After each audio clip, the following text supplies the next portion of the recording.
Nosso bate-papo hoje é sobre a Barra e vamos fazer isso com o guarda-chuva do Jornal da Barra, nesses estúdios da nossa editora, que vai ter a honra de abrir esse ciclo de conversas com pessoas que são engajadas e lideranças da nossa comunidade. Eu recebo hoje o Kaiser Mota Júnior. Trata-se de um advogado experiente, professor universitário, com apenas 38 anos, mas morador da Barra desde criança. E ele agora é pré-candidato a dirigir e a presidir uma das entidades regionais mais importantes da Barra, que é a OAB Barra, a Ordem dos Advogados do Brasil, subseção da Barra. Prazer enorme, Kaiser, recebê-lo aqui. Agora é Kaiser como da cerveja mesmo, né? Kaiser igual a cerveja, claro. Mas foi uma homenagem de seu pai? Seu pai era cervejeiro? É cervejeiro? Meu pai gostava um pouquinho da cerveja. Era apreciador da cultura alemã. Imagina se fosse Heineken, né? Bom, mas eu queria começar esse bate-papo informal com você, falando primeiro da importância da OAB, da subseccional da Barra, porque os principais movimentos da nossa região sempre tem a OAB da Barra, inclusive na gestão de um ex-presidente, que foi o Cláudio Carneiro, que criou esse contexto. Aliás, você tem uma relação especial com o Cláudio, até já escreveu livros com ele, né? Sim, o Cláudio é um amigo, um professor, foi meu professor na UFRJ, sou formado pela Nacional, foi meu professor, escrevemos livros juntos, é um amigo querido, talvez tenha sido um dos melhores, talvez Cabo não, eleitoral foi o melhor presidente da OAB da Barra. Cabo eleitoral dessa sua pré-candidatura? Sim, o amigo me apoia. Bom, eu queria perguntar uma dimensão do que é a OAB da Barra. Me parece que ela é uma das maiores subseções, né? Sim, a OAB da Barra, Cláudio, ela é a segunda maior subseção do estado, perde somente para Niterói, que é um município, e ela tem, na verdade, ela tem um número de 16 mil advogados residentes domiciliados aqui na Barra. A pandemia impactou essa atuação, a atividade dos advogados? Impactou. Quantos atuantes hoje, desses 16 mil? Na verdade, eu tenho um número não de atuantes, eu tenho um número de advogados ativos e aptos a votarem. Hoje chega os adimplentes. Os adimplentes, né? Em torno de 6 mil advogados. A advocacia foi solapada pela crise. E o que foi que a OAB fez para o advogado na crise? Até onde eu sei, nada, Cláudio. Infelizmente, a ordem... Nem a nacional? Na verdade, o que aconteceu? Na verdade, houve alguns programas sociais, como, por exemplo, a CAARG, distribuiu mais de 12 mil cestas básicas para o advogado. Mas o advogado não quer isso, Cláudio. Na verdade, esse ato me soa, inclusive muito pouco louvável, porque o que a OAB tem que ser a casa do advogado. Ele tem que promover e trazer ferramentas para o advogado ter trabalho. O que o advogado quer não é ter cesta básica, é trabalho e condições para isso. Voltando a isso, você não acha que tem tido um aviltamento dos honorários? Essa questão do advogado, os honorários advocatícios não estão muito aviltados? Sim, é demais, Cláudio. Tem amigos nossos que vivem de mandados de pagamentos dos famosos alvarás, estão vivendo verdadeiras agruras, porque o tribunal não tem interesse nenhum em promover uns honorários adequados. Na verdade, existe a nossa sensação daquele advogado que milita, como eu, sou advogado há 16 anos, é que o juiz de direito ele quer diminuir ao mínimo uma condição assim, indigna os honorários do advogado. E aí falta a entidade, que é a Ordem dos Advogados do Brasil, ser combativa e diligente, coisa que hoje essa atual ordem não faz. Ela tem uma política de diálogo, senta com juízes, me parece que os processos da cúpula andam, mas da grande massa da categoria fica a ver navios. Kaiser, eu quero entrar nessa questão, dessa relação com o judiciário, sim, inclusive nessa questão da demonização da advocacia. Sim. Daqui a pouco eu quero entrar nisso, mas antes eu queria manter a nossa conversa a nível da Barra. Sim, claro. Porque uma das preocupações que eu fiz quando me preparei para essa entrevista foi descobrir que um presidente de uma seccional tão importante, ele se elege às vezes com 1.200 votos, uma ínfima parte desse colégio eleitoral. Sim. Isso não significa falta de representação da gestão? Há um interesse de um quórum eleitoral tão baixo? Porque o grande momento, no meu ponto de vista, de uma entidade, de uma associação de classe, é exatamente o ponto eleitoral, quando se discute o destino, a escolha dos dirigentes, propostas. E eu sinto que, pela primeira vez, estamos tendo disputa aqui na Barra. E, pela primeira vez, esse diálogo e essa discussão sobre o papel de uma ordem dos advogados do Brasil na Barra está sendo feito, não? Perfeito, Cláudio. Não, a sua percepção é exata.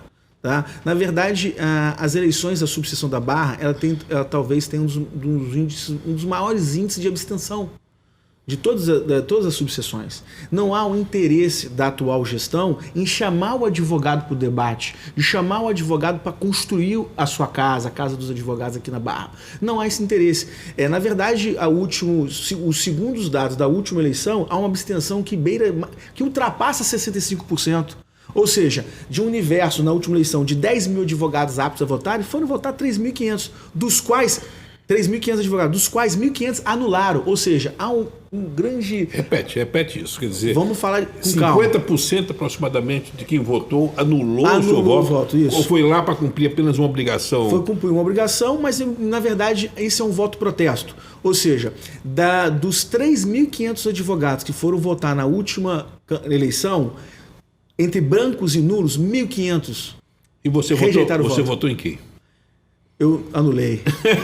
Então você fez seu protesto. Eu já fiz meu protesto. Agora, com relação ao atual presidente, aliás, ele vai ser candidato à reeleição? Já é candidato. Qual o nome dele? Marcos Soares. Marcos Soares. E aí? Não tem nada contra a pessoa dele. Mas ele já pode ser candidato? Já se declarou? Já se declarou.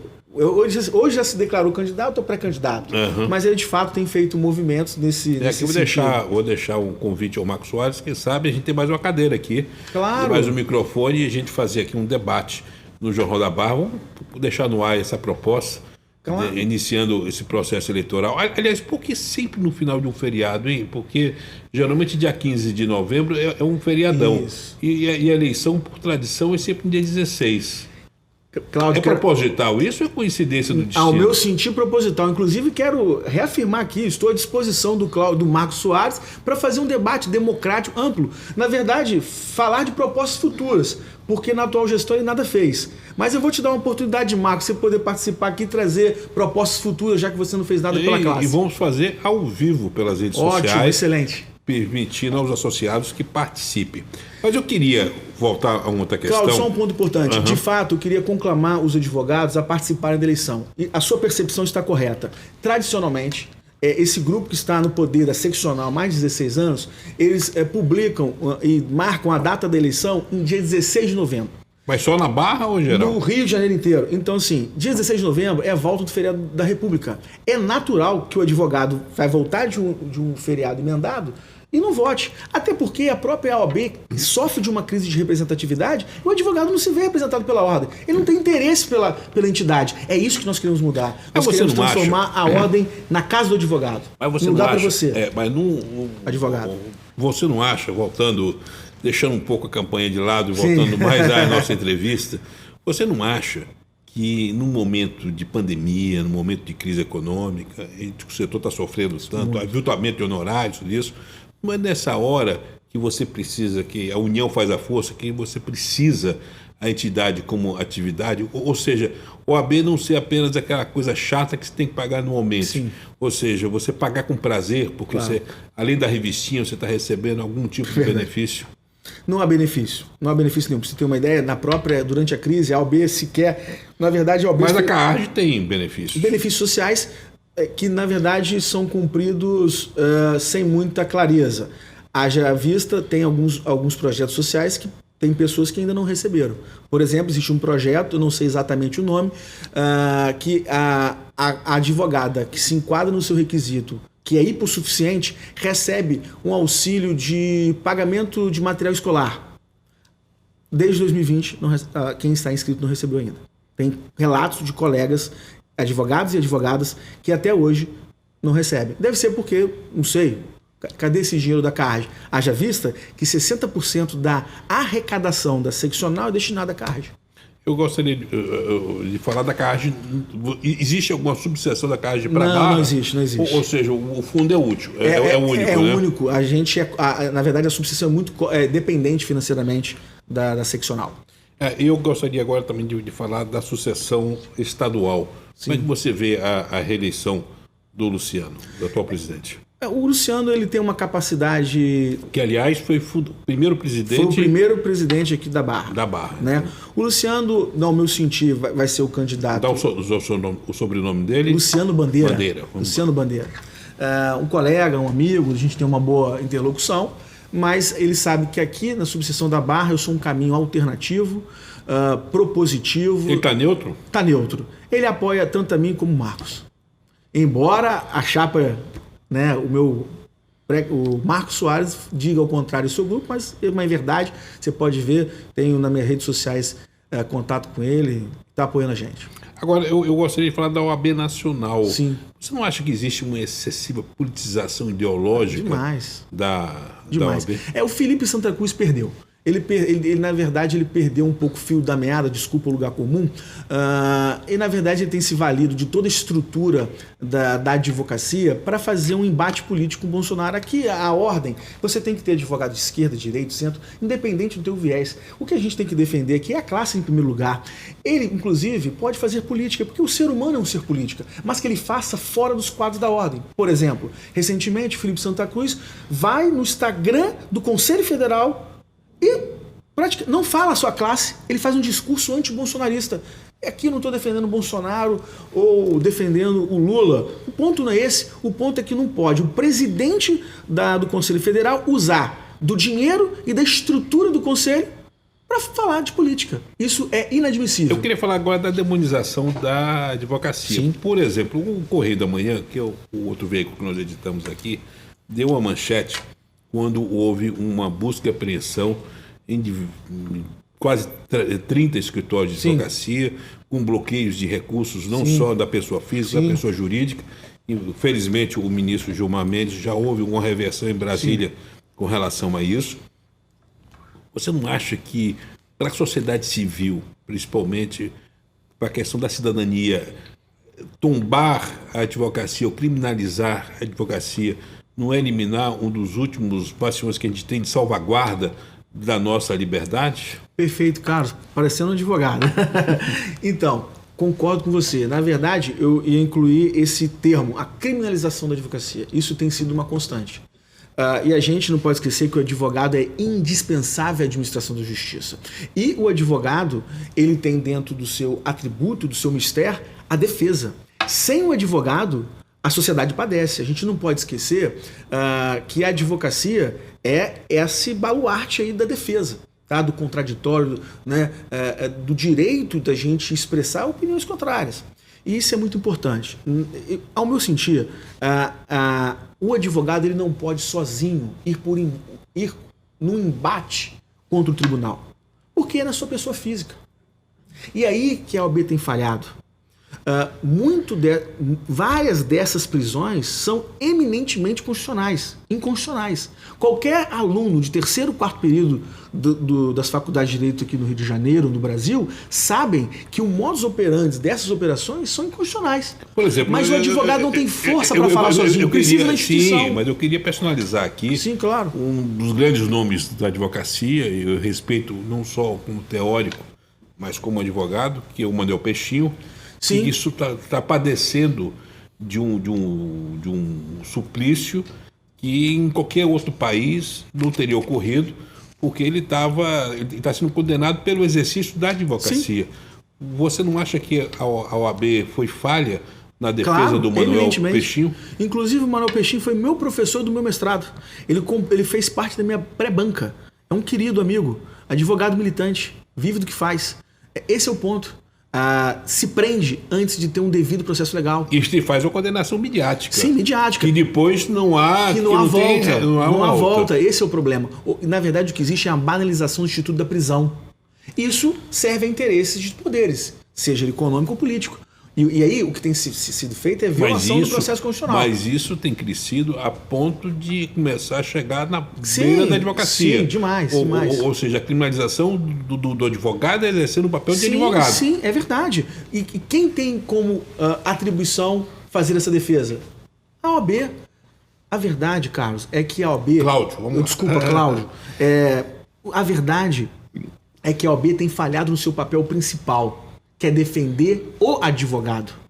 Ela se desvirtuou. Nós tivemos alguns avanços, sim, nós não podemos negar isso. Mas o ponto é que ela esqueceu do principal, que é defender o advogado. Sim, mas aí...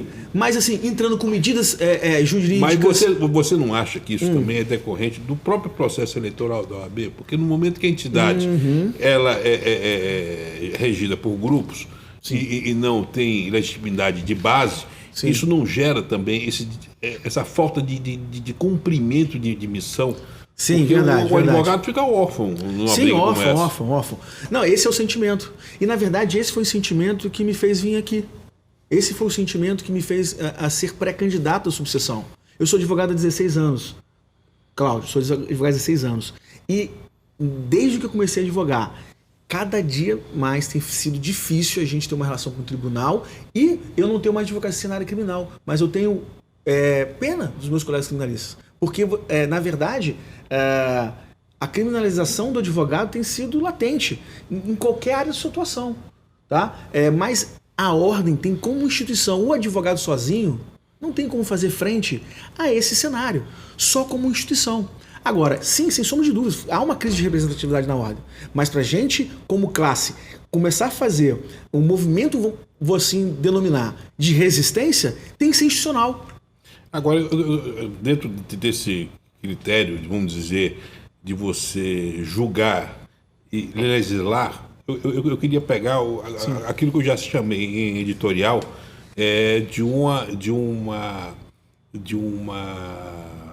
santíssima trindade, ou seja, 3 em 1.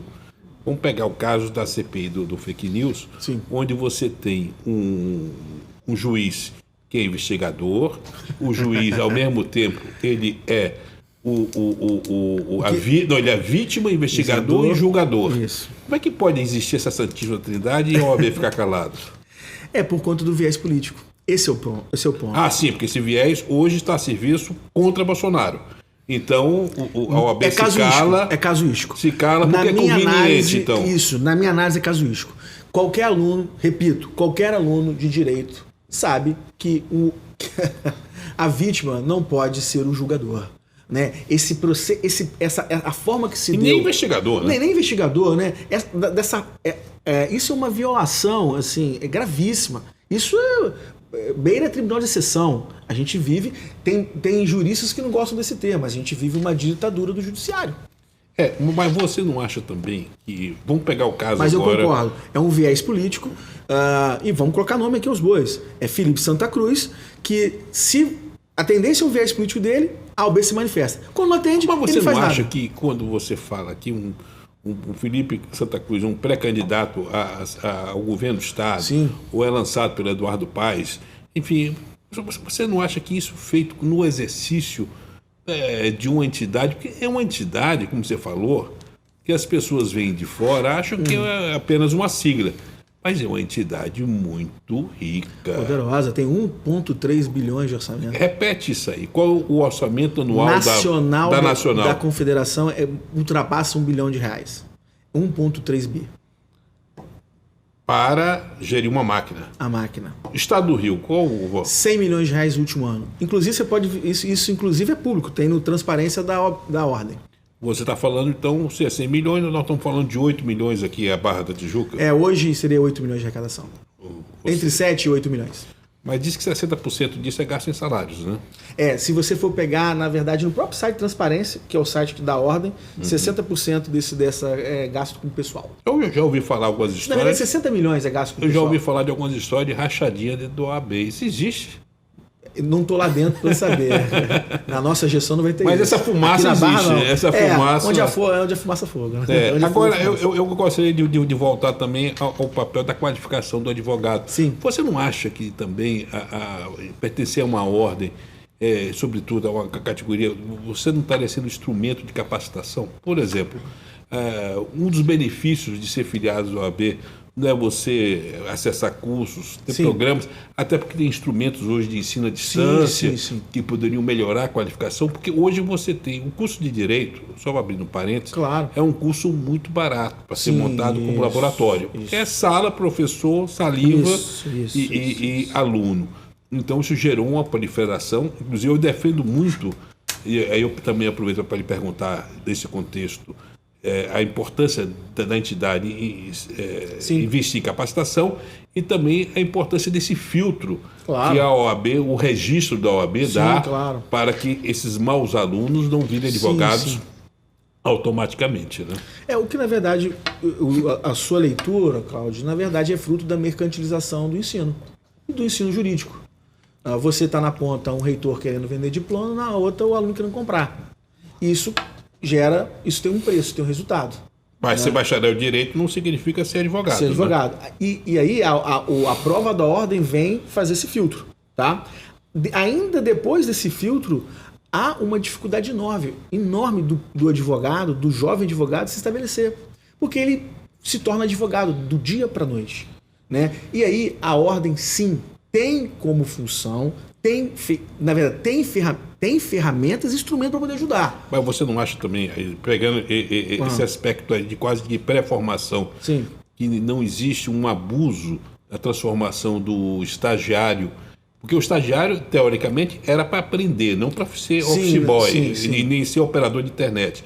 Você não acha que há uma falta de normatização dos estágios, do programa didático desses estágios e, sobretudo, a questão de ser estagiário ser um processo importante da formação do profissional? Muito importante. Eu fui estagiário em grandes escritórios, fui inclusive do jurídico da Petróleo Ipiranga.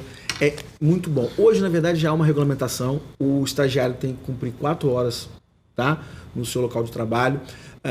Só que, na verdade... Tem que ter um mentor, né? Tem que ter um mentor, só que, na verdade, eu sempre comento com meus alunos, né, que assim, o estágio no direito é como se fosse um trainee. Ali está sendo treinado. Então, existe também uma oportunidade que os escritórios descobrem talentos. Porque descobrem talentos e o cara é contratado quando é estagiário.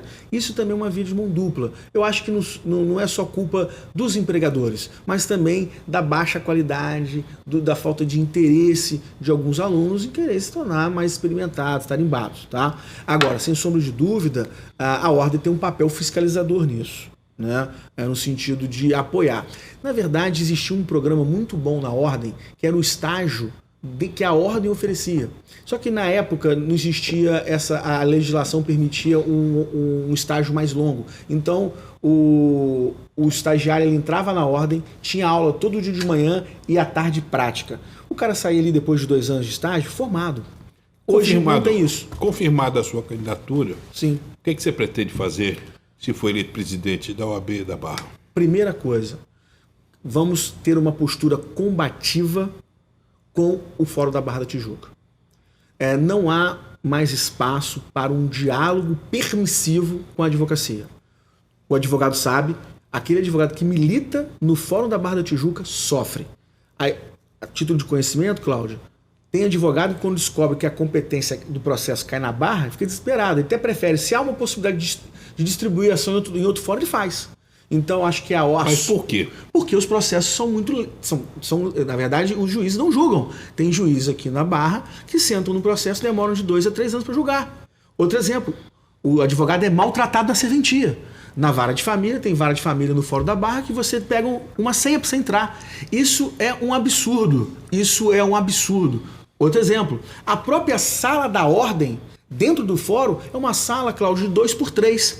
Isso é um símbolo. Isso é o símbolo do vexame, da humilhação que a gente vem vivendo.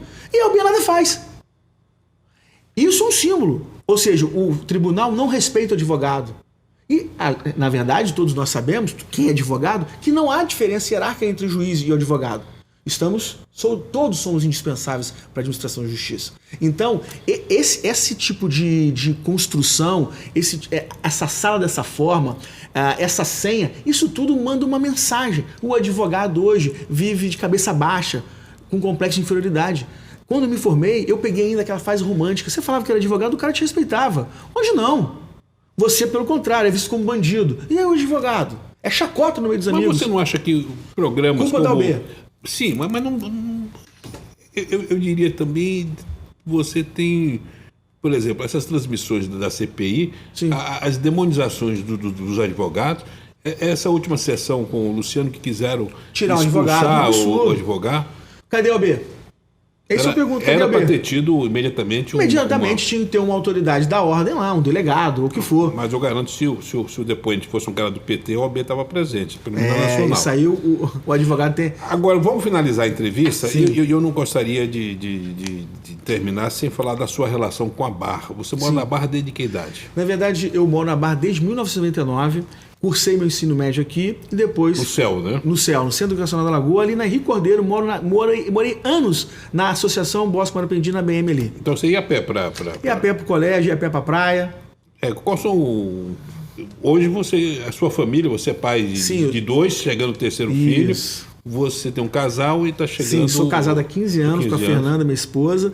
Ela é advogada? Não, ela na verdade foi executiva da Vale, hoje está cuidando só dos filhos. E... Tenho um filho chamado Tomás, tem 5 anos, querido, amado. Joana, minha filhinha linda, minha princesa de 2 anos, e está vindo agora, minha esposa esperando um menino, Benjamin. E com relação aos seus hábitos da Barra, o que você gosta de fazer na Barra? Hoje o barrense, né, que se preze, gosta de um shopping, gosta de um shopping, pratico jiu-jitsu, né, um abraço ao meu mestre Vander Braga, o jiu-jitsu é uma paixão também, é um dos poucos lugares que me desestressa no tatame, então eu frequento shoppings, praia, um abraço também para o pessoal do K8, que eu frequento ali, curto esse estilo de vida da Barra. E você moraria em outro lugar no Rio de Janeiro? Não, jamais. Agora, a OAB Barra é muito mais do que Barra, né? É uma grande Barra, né? Isso. Na verdade, dentro da circunscrição da subseção, tá Barra, Recreio e Vargens, um pouquinho do Joá e Camorim. Eu queria também, para finalizar, que você falasse de coisas que você sente que pode melhorar na nossa região. Muito. Eu acho que primeiro a gente tem que restaurar a dignidade e a autoestima desse advogado. Não, eu estou falando da Barra. Da Barra? Claro. Por quê? Eu ia falar justamente isso, porque a ordem ela tem um papel como sociedade civil. Eu acho que a ordem poderia estar atuante nas questões que envolvem a Barra da Tijuca. Como um formador de opinião, tá? Precisamos melhorar a segurança. O nosso promotor penal na época, o doutor Márcio, fez aqui uma tolerância zero aqui na Barra, no sentido... Você é favorável à segurança presente? Sim, sou favorável. Melhorou sim. Como morador da Barra, gerou resultados positivos. Mas o que você acha que pode melhorar mais na Barra? E no que a OAB pode ajudar a melhorar? A questão da segurança, a questão, vamos dizer, da impunidade, porque a gente sente muito enxugamento de gelo, principalmente na questão do menor infrator, né? Sim. Na verdade, o Barra Presente, né, é um exemplo que quase não funciona mais hoje, mas a gente tem que ter um programa específico de cuidar desse tipo. Ao meu sentir, você não tem só que tirar esse cara, tem que ter um tratamento, uma ressocialização. Acho que a Barra a gente podia ter programas voltados para isso, né? E o advogado podia ajudar. Ser, na verdade, um voluntário. Nós somos membros da sociedade civil. Por que não? Por que não, como instituição, dialogar por uma questão de segurança, dialogar com o comitê de segurança? Você está mais presente, sem sombra de dúvida. Eu gostaria muito de agradecer a sua presença. Obrigado pela entrevista. Blanquear também nossas câmaras para a sua despedida. Sim. E, quem sabe, ainda não, né? Que é pré-candidato, mas já falar da esperança de ter o voto aí desse universo de advogados que moram e residem na Barra. Primeiro, agradecer a oportunidade. Me deixar à disposição para o eventual debate com o Marcos Soares e pedir ao advogado e advogada que faça uma reflexão. Você tem a chance histórica de mudar a subseção da OAB da Barra. Durante anos é o mesmo grupo na subseção. E eu queria provocar você. O que essa OAB, dessa atual gestão, fez de fato para você? Essa gestão, o que ela fez? O que ela promoveu? O que ela te ajudou na pandemia? Acho que juntos, né, a gente pode renovar, mudar. E eu queria convocar você a votar. Dia 16, vote. Faça uma reflexão de que tipo de ordem, instituição que você quer que te represente. Agora, tem um detalhezinho, você tem um vice-pitbull na sua chapa, né? A gente tem um vice-pitbull, Alexandre Zindenberg. Perfeito. A sua chapa é formada por quantos? Vai ser formado por quantos? 42 advogados e advogadas. 42 advogados e advogados. Mas parece que tem umas regras agora. Tem algumas regras, né, de paridade. 42 advogados do Conselho Efetivo, né, e advogadas, e 42 na suplência. São 50% homens e mulheres e 30% com cotas de negros e pardos. Mas isso é uma decisão da OAB Nacional, né? A OAB Nacional. Válida desde quando? início desse ano. Foi difícil montar chapa com isso? Não. Foi um pouco mais difícil, né? Até porque a nossa região tem suas peculiaridades próprias, mas isso não é impedimento. Bom, A gente tem uma chapa plural. Eu agradeço muito, chegamos ao final e a proposta é essa, gente. A gente tem um espaço aqui na Barra, nós estamos gravando aqui direto da Barra da Tijuca. Obrigado, Cláudio. Esse programa e, sobretudo, a gente tem a oportunidade de debater, de discutir, apresentar personagens que fazem a Barra da Tijuca e, sobretudo, apresentar os bastidores de entidades, aquelas siglazinhas chatas, que alguns consideram chatas, mas que são essenciais, porque a Barra é um exemplo de sociedade civil organizada. Muito obrigado a todos. Chegamos ao fim desse bate-papo, hoje com Kaiser Mota JR. Um grande abraço. Obrigado, Cláudio Manuelito. Um abraço.